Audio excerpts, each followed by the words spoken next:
السلام عليكم ورحمة الله وبركاته. النهارده هنعمل لكم فيديو على الكربراتير. لما يكون الكربراتير بيجيب بنزين من الفايز بتاعه من تحت، تمام؟ لو انت عندك الكربراتير بتاعك بايظ او بيجيب بنزين من تحت، لو عندك كربراتير انت جايبه جديد ايا كان، جايبه جديد او عندك بقاله فترة مثلا ومسخه والكلام ده كله، بيجيب بنزين من تحت، حليته مرة واثنين وثلاثة تنضفه وبرضه بيجيب من خرطوم الفايز من تحت. طب ده علاجه ايه؟ في طبعا لما تكون خلاص المرحله يؤس منها خالص، ما عادش نافع في تصليح، بنشيله خالص نرميه ونجيب واحد جديد، تمام؟ طب انا اعمل ايه المحاوله بتاعته؟ المحاوله بتاعته اللي الناس بتعملها النهارده ان هو بيحل يغسل يفور وبيغسل وينظف ويركب ونجيب بنزين تاني، يبقى كده خلاص الكربوراتير باظ.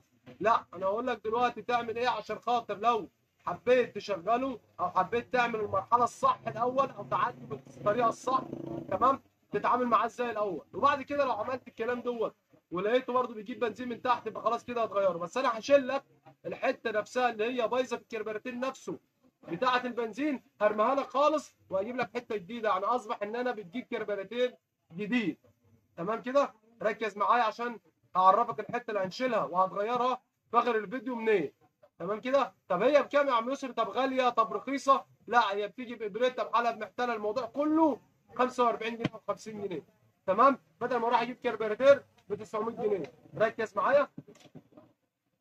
اول حاجه بتحل الكربوراتير بالاربع مسامير بتوعه.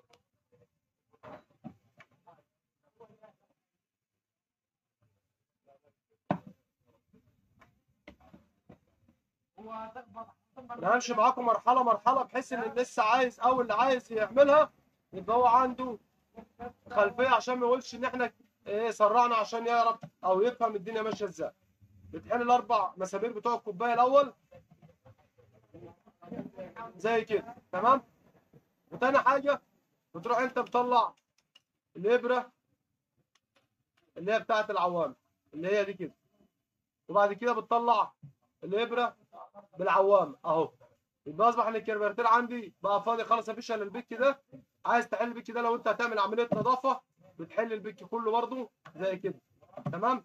بس انا مشكله